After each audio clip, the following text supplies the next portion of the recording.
I left Ghana for school. I joined Laurier in 2006. First year was rough. Failed a bunch of courses, and the dean of students at the time called me and said, "Hey, TK, if you don't bring up your grades, we'll have to kick you out of school. You'd have to withdraw." How am I going to explain this to my father? My father didn't take it too well. "I'm gonna ship your ass back to Ghana. I'm gonna go back to your village. I'm gonna buy you a corn milling machine, and you're gonna grind corn in your village." I didn't have anywhere to go. I didn't have any family. I had to leave residence. I didn't have any money.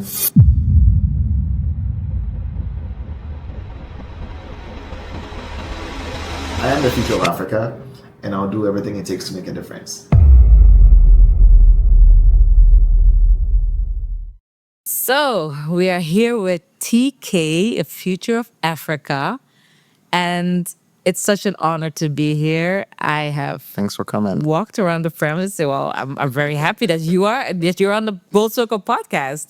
So I just want to know because we met last week, and then it was at a setting where there were a lot of entrepreneurs together at KOD. Yeah, like That's right. The presidents of the Afro diaspora, or like the diaspora affairs. Yeah. And you left Ghana to chase your dreams, right? Well, I left Ghana for school. Okay. Yes, yes. So this is back in 2005. I had just graduated from Akosomo International School in the eastern region of Ghana. And my dad had this opportunity to send me abroad. My dad at the time was working for the UN in Sierra Leone. And the UN had educational grants for their employees. So he took advantage of that. So right after high school, I went to Canada, specifically to Hamilton, to a boarding school, pretty much to repeat grade 12 again. But that's allowed me to get the necessary credits for university. So 2005, I went to Columbia International College, spent 10 months there just repeating high school again. And then from there, I got admission into Wilfrid Laurier University, University of Waterloo, and also University of Toronto. And at the time, you didn't ask me these questions, but I'm just giving you the history. Is that okay? Give us the history. We all need to know where you come from. Yeah, so I applied for business and economics, and I made a decision to go to Laurier. What I tell most people is because it's a great business school, which it is. But actually, when I went for a campus tour, there were a bunch of women, girls, wearing their bikinis, laying on the grass on campus. I was like, oh my goodness, is this what university is about? So Culture shock. Wow. I mean, as a young guy, I was like, okay, this is interesting. So it was a good selling point. Someone said that at Laurier, there were like 3 guys to 1 ratio. And at the time I was young, I was like, you know what? Daddy, I want to go to Laurier because it's a good business school. But in my mind, I was like, Your dad is Yeah, anyway, so I went to Laurier. I joined Laurier in 2006. First year was rough. What was rough about it? Like, I mean, that was culture shock. It was a new environment, a new norm, new culture. I didn't understand how they did their things. And I couldn't assimilate.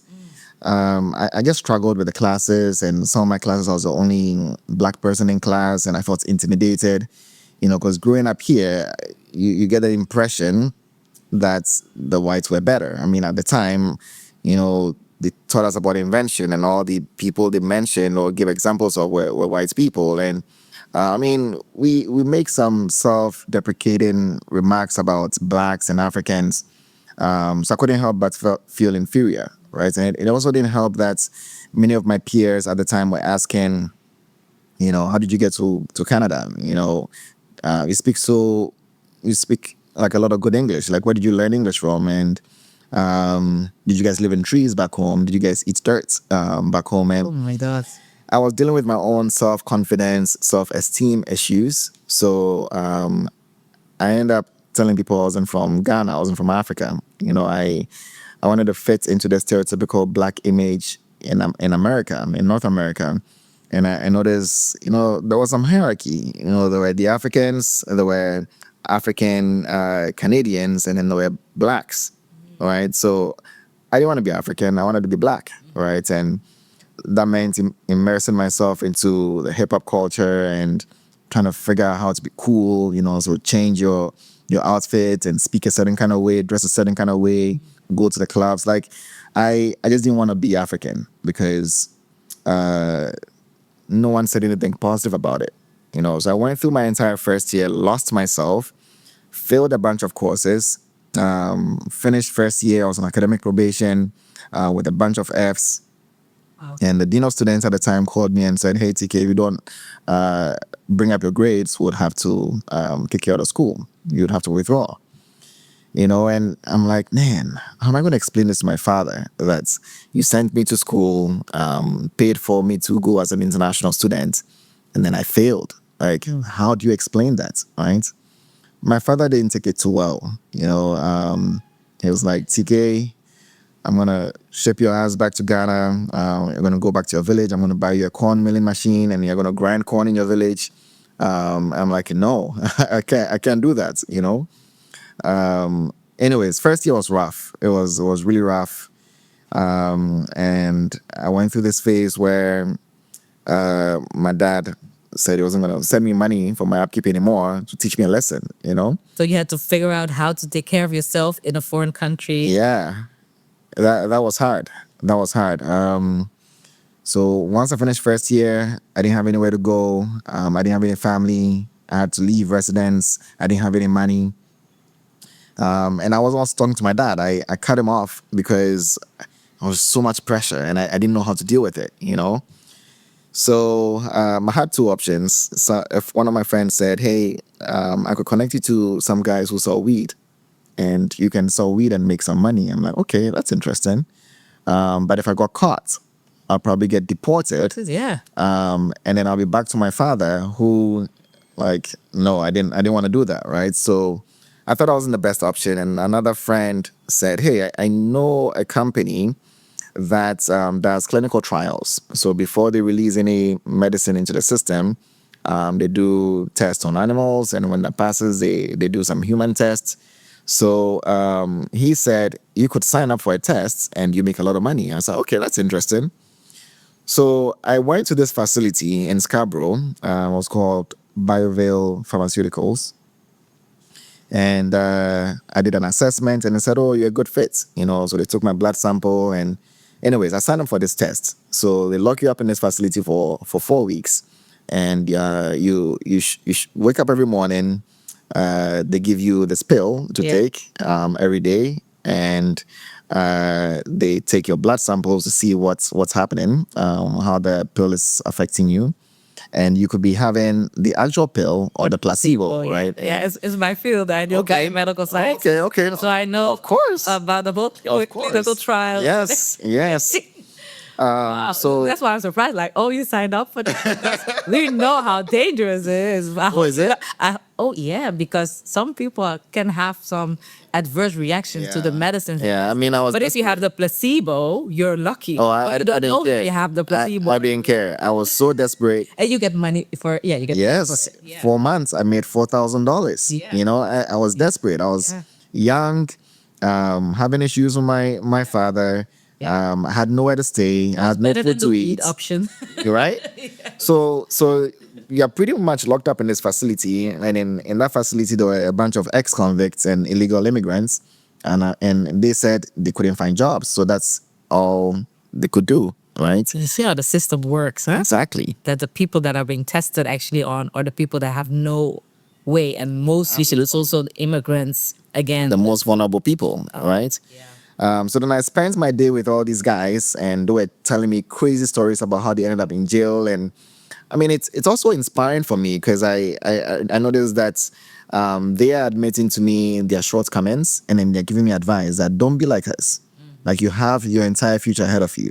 You have an opportunity to be in school. Take that seriously. What are you going to do? You don't want to end up like us. So I heard crazy stories. And there was this one guy who went to jail for hacking into Canadian government systems. and he was teaching me how to hack in that facility. And fast forward, when I went back to school, there was a job opening in the IT department as a student help desk analyst, and I got that job because of this guy. Because of the guy You know, teaching you. he taught me all these things about network infrastructure, security, and I'm like, man, that's in hindsight, I would say that's God. You know, that's him showing up in some really interesting ways. Anyways, did that, made 4,000. That's first month, and then they said that you cannot apply for another clinical trial right after, right? But I had another month before school began, right? But then some of the guys in there said, "Oh, don't listen to them. You know, if you eat prunes and drink a lot of cranberry juice, it's gonna clear your system, and then you can go back for another one." So that's what I did. They gave me this recipe, and I followed it. And then I went to another pharmaceutical company, Apotex Canada. Signed up for the next test, went, made another 4,000. So yeah, that time I made 8,000, came back to school, was able to rent, and changed my course. So business and economics wasn't working for me, and I did it because that's what my dad wanted me to do. But through my exploration, I landed on global studies. Okay. And global studies was talking a lot about inequalities, was talking a lot about poverty and development issues. And so many of the things we're talking about, I could see in my own neighborhood. Yeah. Right? We're talking about things that were happening in my village. They were talking about the impacts of globalization on the textile industry, on the food industry. And I could imagine it. I could feel it because I see it around me here in Ghana. So eventually I switched from business and economics at Laurier to global studies, and then added political science to it.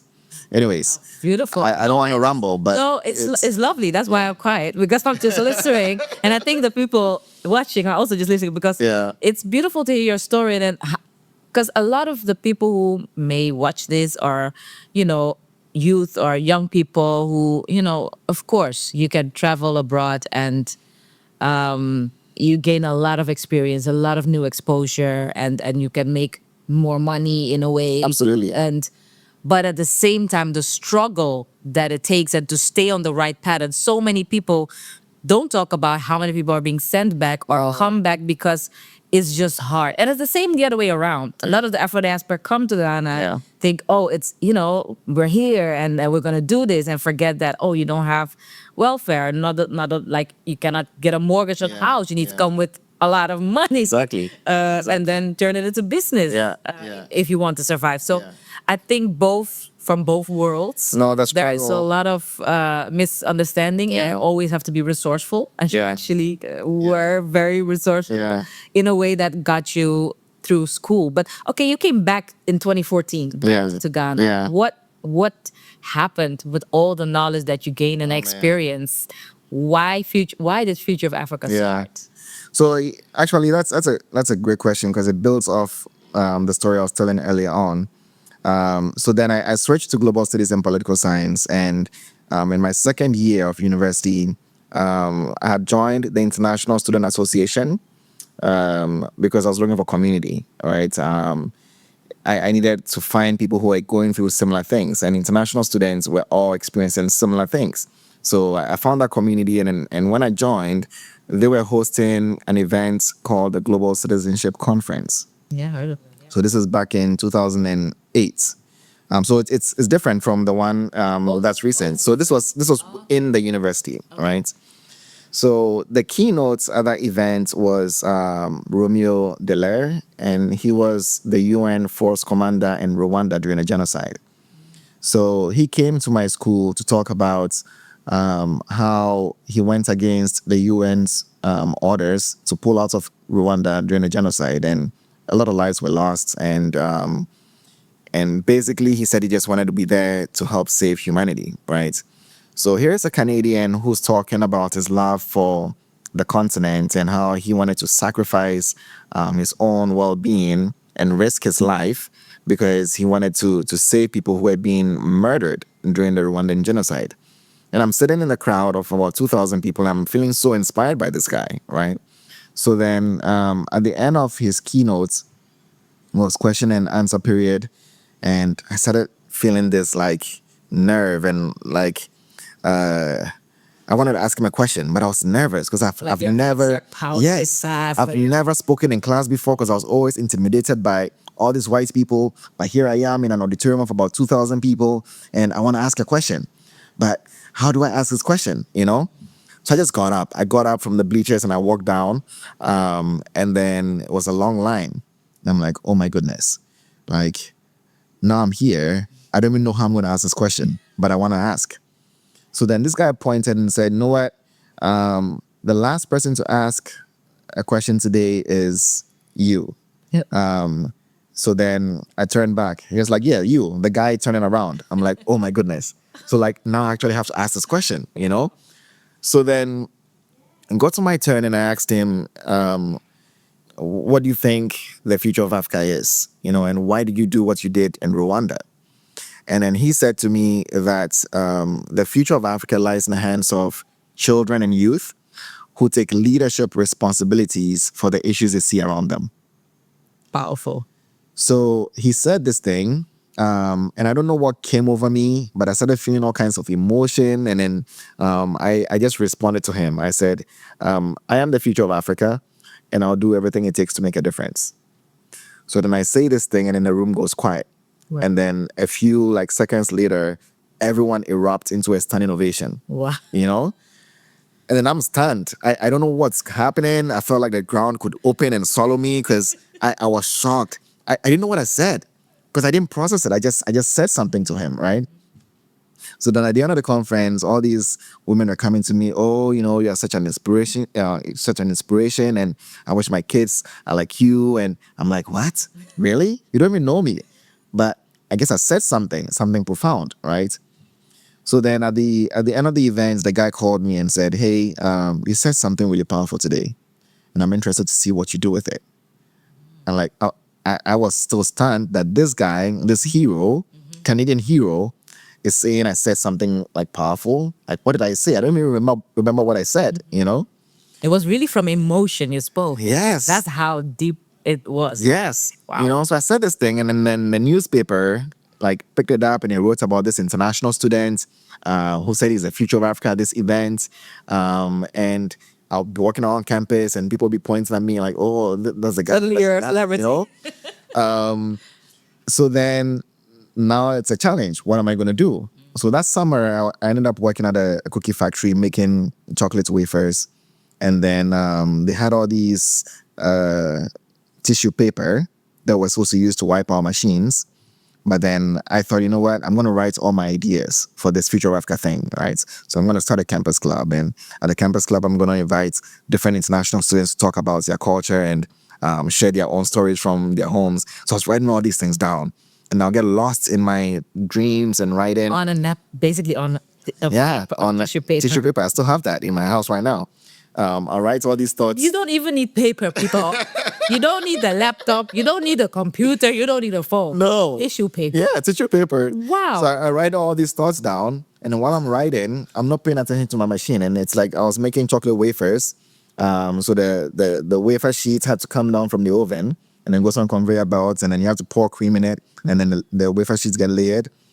I'll lose track of what's happening here, and then there'll be a fire in the oven because sometimes when the wafers get stuck, you need to unclog it. And then if it keeps piling up, fire gets in, and then so my supervisor will come and say, TK, you're not paying attention. Like, what is going on, So I'll fix it, and I'll keep writing, and it'll happen again, But I was just pouring out all these ideas. And then one of my colleagues, he was also a student at the university, said, hey, you're always writing something. What are you writing? I said, hey, I'm going to start a campus club.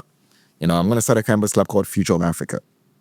And then that club is going to educate students about their misconceptions and stereotypes about Africa. And we're going to do all these things. So he's like, wow, where'd you get all these ideas from?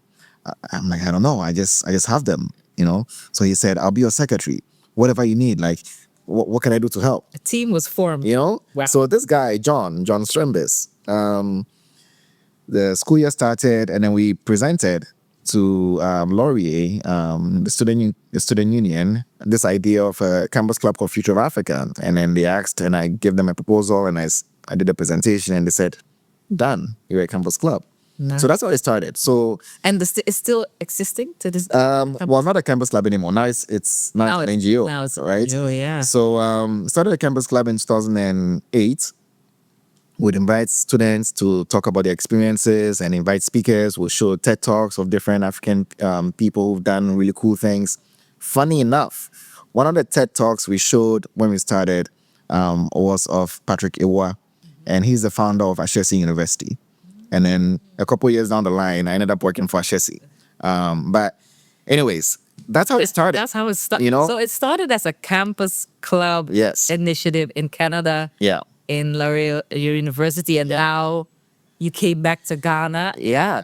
What did it turn into once you left? Like, tell me what happened when you saw what you saw on the streets. Yeah, I mean, the campus club evolved to me bringing Canadian students to Ghana every summer. Okay. To volunteer. So we started in Arua, Uganda, or bring students, and we built a chicken coop, ran some sports program, built a computer lab in Arua, Uganda. But then everything we did there pretty much failed because we were just a bunch of students who thought because we were learning about development in Africa, we could go do development. But we didn't have any local partnerships, so everything we did failed. Then I went back to my class and then they spoke about local ownership. So the idea of don't go into a community where you have no idea what their problems are and try to solve their problems. Instead, find locals who are doing something about their own problems and work in partnership with them to implement the ideas. So long after you're gone, they will still be there to carry it on. Yeah. So then I decided I'll come to Ghana. So every summer I'll bring students here. We started in Kumasi. We tried a project that didn't work. Then we ended up in my village, renovating local school, building additional classrooms, and it became a thing. So I did that for maybe 4 years every summer. And then when I graduated, I was ready to move back, right? But then throughout all my engagements on campus, I became the poster child of the university. And so one of the university's vice presidents asked me what I was doing after graduation. And around that same time, I won a national leadership award in Canada. So it was Canadian Bureau of International Education, and it was a Student Leadership in Internationalization Award. So I go to Ottawa, received this award, and then this guy said, "Hey, what are you doing after?" I said, "I'm moving back. I'm going to start Future of Africa as an NGO." And they said, "What if we gave you a job?" I'm like, "Okay, that's interesting."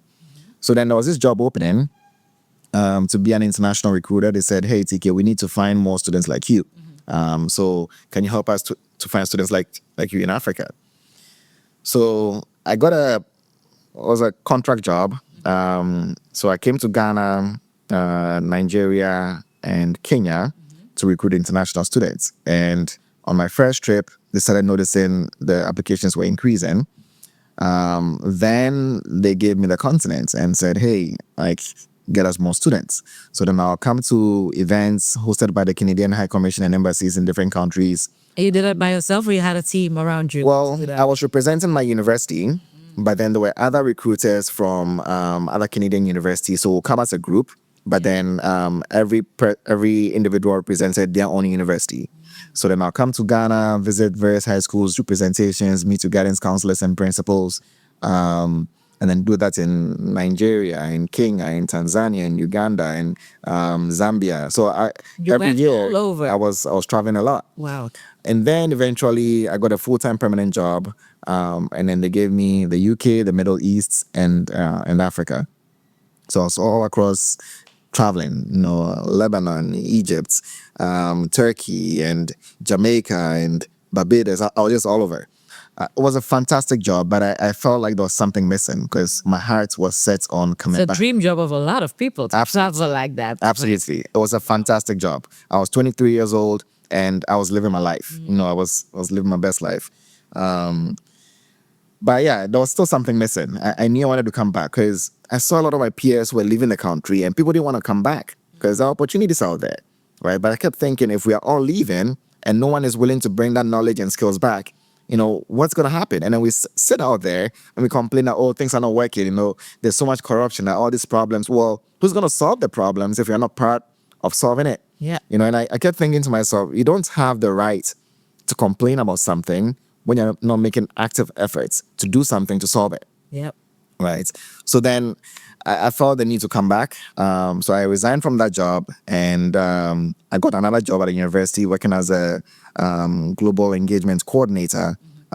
Did that for about 8 months, and then I officially resigned and moved back home to pursue this dream. So December 2014, December 31st, 2014, I moved back to Ghana. Wow. Start the whole new year. Yeah, exactly. 2015, like fresh. Exactly. back. Yeah. So moved back, found a job with another organization, Amplify Governance, as a citizenship engagement coordinator in Sunyane, Hohoe, and Sablugunanto in the northern region. And we were working to, generate revenue from property taxes in all these districts. Did that for a couple months. The company folded, and then they went back to Canada. And then my university came to Ghana to try and have an agreement with some universities. So I ended up going with them to Ashesi University. And in that meeting, I was talking a lot about student exchange agreements. And then an opportunity opened up for me to join Ashesi. But during that time, I was driving past Marina Mall one morning, and I noticed this young boy laying next to the mall. And my initial reaction was to drive past him because I wasn't sure what to do, And I am very quick to criticize Christians in Ghana because we're a country of about 72% Christian. Why do we have children as young as 8 years old, 9 years old, laying on the floor, on the bare floor in the open air, don't have access to food, access to healthcare? But I didn't know all of that, right? I just saw this boy, drove past, and I started feeling guilty that TK, you are just behaving like all the other people you criticize. So at the airport roundabout, I turned around and went back to him, and I said, "Hey, what are you doing here?" And he said, "This is where I live." What do you mean this is where you live? And he said, "Oh, he lives on the street. He hustles by wiping windshields in the traffic. Sometimes he makes enough money to eat. Sometimes he goes to bed hungry." So I asked him, "What's your name?" He said, "My name is Bismarck." So I'm like, "Bismarck, do you want to come home with me?" And he said, "Yes." So Bismarck enters my car. Wow. And then there was another guy laying next to him. I don't remember his real name, but they called him 50 cents on the streets. So 50 came up to the car window and said, "Hey, Bismarck, are you sure? What if this guy takes you and then uses you for rituals? What if he cuts your head?" But Bismarck's like, "No, I'll go." So Bismarck sits in my car, and I take Bismarck to my parents' house. I get to my parents' house, our house, and then my mom is like, "TK, this is not Canada. You can't just get up and bring any random child home. Like, you can't do this, And around the same time, I got a job at Ashesi University as the assistant dean of students and community affairs. So I started working at Ashesi. One morning, I go to work. My mom takes Bismarck to social welfare, and they were able to find his family, but his family wasn't ready. They were not ready to take Bismarck back. So Bismarck ended up at social welfare. The following Saturday, I found Bismarck back on the street with 3 other boys. So then I thought, okay, Sick. Wow. I could take all these boys home, but my mom would probably kick me out to go join them. So then I decided every Saturday I'll make jollof and then go to the streets and go hang out with them. So August 2015, that's how it began. I'll just show up with packs of jollof. Started with 4, and then it became 8, and then it started multiplying. And I'll just start at Opebia and then drive to different intersections, sit in the middle of the road or on the sidewalk, sit with them, and then just give them jollof. And I just wanted to understand, right? So I would be asking questions, and at the time they didn't know I could speak Tree or any other local language. I was speaking English to them. They're like, "Oh, these guys, that's how they are. They show up one day, they bring food, and they don't come back." So I'm like, "Oh, okay. I'm gonna challenge you guys. I'm gonna show up every Saturday. I'm gonna prove a point to you, right?" And then it became a thing. So Bratike, that's what they call me on the streets. Yeah. Every Saturday, Bratike will come. Yeah. And then they started telling everyone. And then it became a thing. So the consistency of you showing up, Exactly. and no matter what goes on in your own life, like let's acknowledge that for a second. At the time, I was still single. But still, I so just... some people have excuses to laugh. Well, true. True. But you were there. Yeah, oh no, I was there every Saturday. Yeah. And I was funding that with the money I was spending at Ashesi, right? So I wasn't fundraising. I was just using my salary to make food and then show up for the kids, right? And around the same time, I had a few of my students asking about leadership and wanting to discover purpose and trying to figure out what to do with their lives. So I said, hey, follow me. Let's go to the streets. All right. Let's go hang out with these kids. Let's go listen to their stories and let's see what we can do. Right.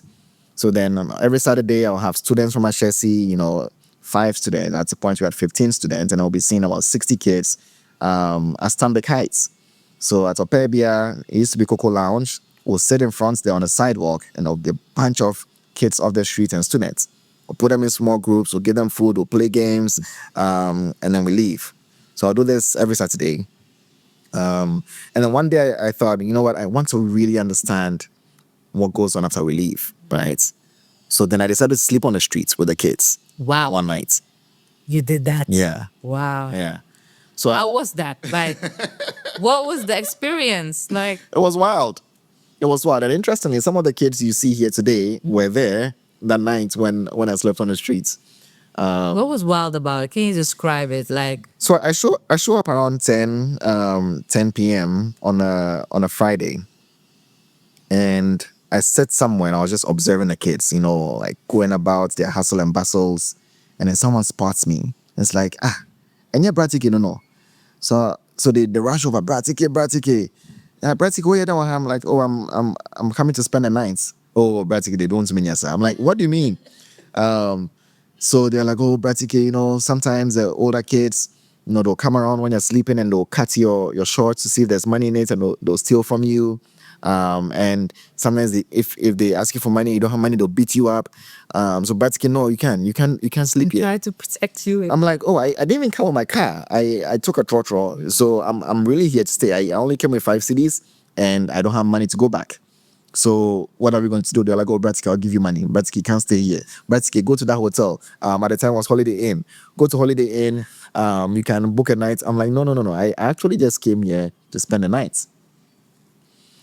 So these kids didn't want me to sleep on the floor, right? So there's a building at Opedia. They sell Jaguar and some fancy cars, Grand Oiman. So we go into their garbage, we dig through their garbage to find cardboard boxes because they didn't want me to sleep on the floor. So we do that, and then they laid my bed for me at the Opebia bus stop.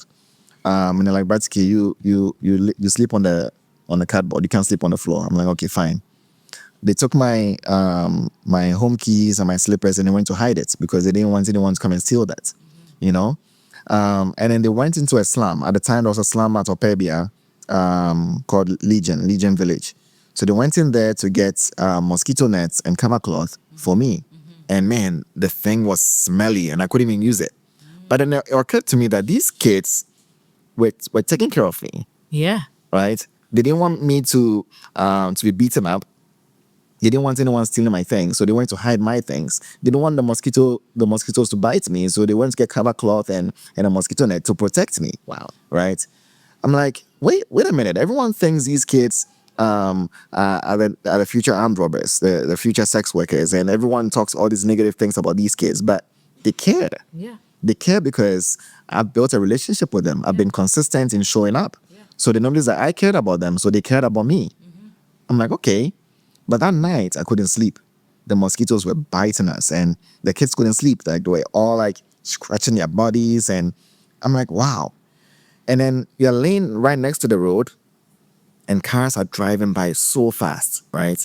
And every time a car drives by, the dust on the floor just rises. And because we're laying on the floor, you're right there, and you're inhaling it, right? And I was like, man, these kids are always telling me they're sick, right? No wonder they're sick because there are fumes and dust, and you're laying right next to the floor. And there was a gutter next to us. While we're sleeping, someone would just come and then pee right there. Wow. And then you're laying right there with all these things splashing on you, Right. So I started thinking, man, if these kids are choosing to endure this on a daily basis, then whatever is chasing them from home must be more significant than what they're experiencing here on the streets. So then at that point, I was convinced that this is what I wanted to dedicate my life to. Like this is it. Beautiful. It's really beautiful. It's like it's maybe emotional. Like you just went in literally your shoes. You literally. I had to understand. I had to immerse myself. It didn't make sense to me that there were kids sleeping on the streets, but I had to figure it out, right? So that night on the streets was transformational. And that really led you to like start this as an NGO. Or you already had started it, or that was So it what was it really- was already registered as an NGO, but I didn't know what exactly I wanted to do because at that point it was still about bringing Canadian students to Ghana. I understand. To do service learning, right? Yes. But I knew that wasn't it. The future of Africa is not about bringing Canadian students here. It's about what we can do within our countries with young people, and I Yeah. couldn't figure it out. Yeah. But after I experienced that on the streets, I knew it was about. Hey Gold Circle fam! So sorry to interrupt, but just to let you know, hit the subscribe button so that you're the first one to be notified when a new episode airs. Also, leave some comments. Let us know what your questions are, your updates about your entrepreneurship journey, whatever. Like it, share it with others, become a part of the family, the Gold Circle family. Thank you again. Let's continue. So about this facility, right? Yeah. You were showing me around. You were showing me the wood carving that they create. Like the youth here learns how to create products, basically the benches, also the hair salon. Yeah. In the container, like whole setup with containers, looks so amazing. Thank you. And okay, before we even dive into what you're creating here for the youth to learn, like we're in a facility right now in Adringanor, and Yeah. is this like owned by you? No. How did you get to do this? Yeah. So this is our community center. And this is not our first. This is our second. We were in East Legon at first, and then started getting more expensive, and then we moved out. So our first facility was a drop-in center, but it was also a space where some of the kids stayed, and it was a place where we're teaching them literacy, numeracy. The initial idea was for them to come in every day and then go back to the streets. But then we changed the model where we were taking them in cohorts and then preparing them to transition into school. So we're sending a bunch of kids to school, then we realized that the school environment was not conducive for all of them. And not everyone is going to thrive with academic education, right? And our kids who've been used to so much freedom, they go to school and there are rules, there's structure, and there's like rigidity, and it wasn't working for them, so they'll get triggered and they run back to the streets. So then we thought, okay, maybe we should start looking into skills training, hands-on skills training. So I started having that idea in the old facility, but then it wasn't big enough. We're getting more kids on the streets. Now we have about 31 kids on the streets as of today, right? And that facility was too small for everything.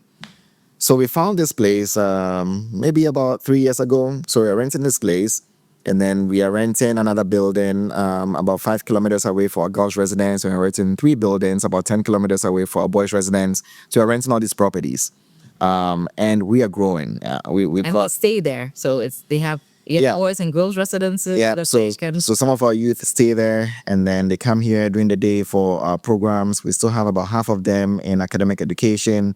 We've got a few of them that just graduated from high school, started university at University of Ghana and Central University this year, and some just graduated from junior high school. So we still have a few in academic education, but right now our focus is on skills training. But not just vocational skills training, it's skills training leading to employment. There are a lot of organizations that are into skills training, but then that's where it ends. But with our youth, you need to hold their hands and open doors for them so that they can become employed. Yes. And then when they get at least 2 years of experience being employed, then if they choose to go off on their own, they can, but then they have a skill that they can work with Yeah. so they don't end up back on the streets. Yes. So we think about holistic well-being, focusing on mental, emotional, physical, spiritual well-being.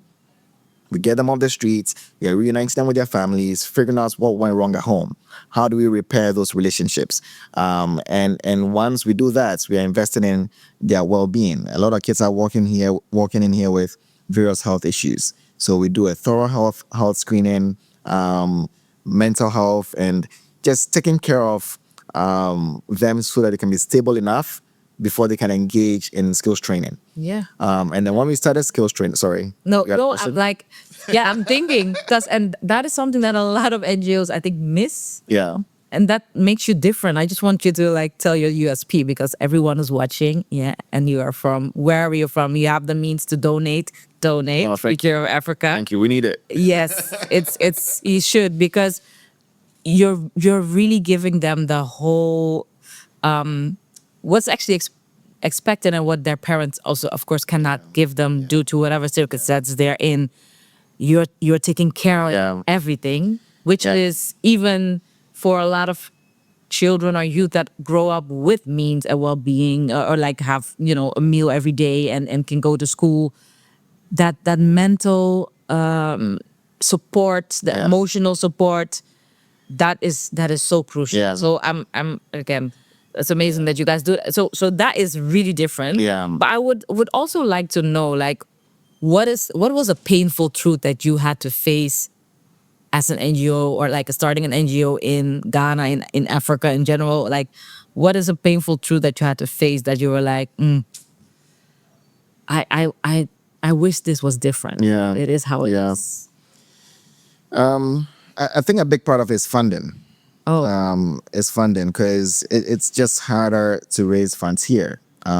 What I hear is, oh, it's highly relational, but also a lot of Ghanaians, they give money for funerals, they give money to the church, and they give monies like to random places. So they don't have funds designated to give significantly to an NGO, right? But I keep thinking, this is a Ghanaian problem. This is an African problem. There have been a few research done in this space, and the research at the time, 2011, says something about 60,000 kids living on the streets. And all things being equal, we did a financial modeling and projection. All things equal, there are about 200,000 kids living on the streets now. wow. Okay, we don't have any current research that is comprehensive enough to give us accurate data, and we don't have accurate data on the number of kids on the streets, but based on the projections, right? And across the continent, there are over 30 million young people living on the streets, right? So that's a big country. problem, right? So if we have a problem this significant on the continent, why can't we find money within to solve this problem, right? So Future of Africa is a registered charity in the US, a 501c3 out of South Carolina. And it's also now a registered charity in Canada. And we did that to allow us to be able to raise funds, right? So those organizations are independent entities, and they support the work we are doing here, right? But my thing is, this is a Ghanaian problem. This is an African problem. What can we do to find funding within to solve this problem? So then that's what got me thinking about sustainability, trying to figure out how can we generate revenue within to cover the day-to-day cost of running this organization, so that we have a big dream, we have a big vision, so that we can go out there and raise money to fund the bigger vision, right? We want to build a campus. We want to build a campus that has a well-being center focused on holistic wellness, right? We want to build a campus that has athletic facilities, that has dormitories, that has workshops, that has classrooms, a place where every child, no matter what your background is, you want to be, right? It shouldn't just be about a space for young girls and boys living on the streets.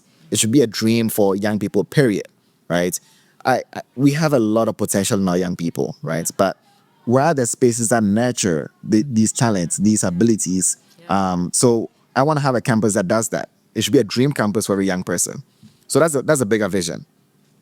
So for now, part of the skills training is not only to give them, hands-on skills, but it's also to generate revenue. So out here, we've got shipping containers that we've converted into workshops.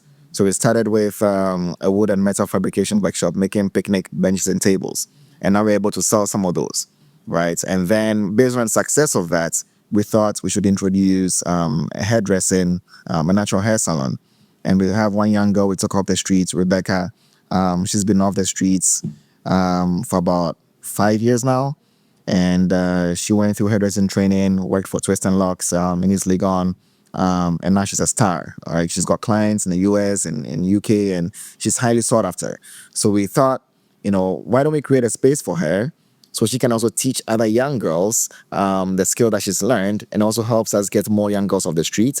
But that could also be an opportunity to generate revenue to offset some of our operational costs. Yeah. So that is done. Rebecca just started working there about a week ago. And then we have another container that we're going to convert into a dressmaking, embroidery, and screen printing workshop. There's another one for a well-being center and another one for video, podcast, and music production. So we are going to collaborate on how to to train the kids to tell their own stories. Yes, training them to amplify their voice. Exactly. That's also what Gold Circle is about. It's about that they learn from their own heroes in their own countries. Yeah. And what you said earlier that really hit me, like when you came to Canada, we went to Canada, and the inferiority complex because of only the white people, like the scientists who've done things, are amplified, while we more and more now know that most of the people that even helped or get them to those those inventions were also our people. Absolutely. But it wasn't marketed like that. Absolutely. That's why having a podcast like this is so important. And everyone else I want to encourage to start a podcast. Yeah. Also, you start a podcast. You know what? It's to interesting. amplify voice, because we need to market Exactly. ourselves. We need to show the world and show young people wherever, if they're on their phone and they would see this and be like, okay, something, even if they wouldn't even get the whole conversation, but something in me get moved. Yeah. Just like what you had with the was it General at the Romeo Dallaire. Yeah. Yeah. It Yes. moved you. Absolutely. And that is what this is all about. And we now are in a position in this time in the world to say, like, we have mobile phones. We have access to, of course, these equipment things. They are still pretty expensive, but they are there. It's possible. Yes. So I really thank you for being on this podcast, because we're just doing this to amplify African voices. Yeah, no, and I think it's important. I think it's important for us to tell our own stories. Yes. Because stories get told in funny ways out there, right? It always glorifies whoever is telling the story, right? Exactly. Because I learned more about our own history when I was outside than when I was here, and it was because I went on this journey to understand what is our history all about. When I was a laureate, there was a lot of talk about Black History Month, and I kept thinking, man, the story always started from the transatlantic slave trade.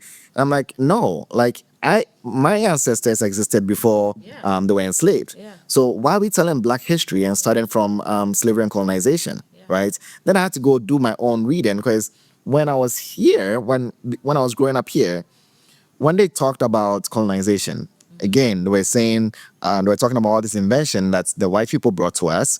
And they brought guns, and they took our gold and manufactured into these things. And it was... it's even glorifiedly told here. Like, they took our gold and made it into... Yes. Oh, wow. That's how I understood it, right? So it all that's fed... also how it's told in the Netherlands, where I grew up. Like, in Okay. history book, they go to the golden age. Yeah. And they call God, like, just when I came here in 2020, I discovered that Ghana is the Gold Coast, because they always talk about the Gold Coast. Yeah. So I thought it was the whole region of West Africa. Okay. But No. specifically Ghana, yes. is the Gold Coast. Yes. And what happened recently to me, I just have to tell you. Okay. We were in Belgium, in Antwerp, at the chocolate factory, the Okay. Belgian chocolate. Yeah. The Yes. cocoa beans. Yes. So we were into this whole, like, it was like a whole museum experience about chocolate. We went into this room. You go from room to room, and then a narrator is telling you, like, the cocoa beans that you see here come from West Africa and from South America. But then laying on the floor, because they have these bags, you see Ghana. Of written. course. But the narrator is not saying it. No. And I was with my husband, we were really looking around and being like, hey, this is Ghana. Yes. They had videos of people from here, from Ghana, on and their they were farms. seeking tree. Yeah. Talking, and my husband, he understands it. I understand a little bit. Yeah. And crack, like. Love it. So I was like, this is Ghana. Yes. Nowhere it says Ghana. No.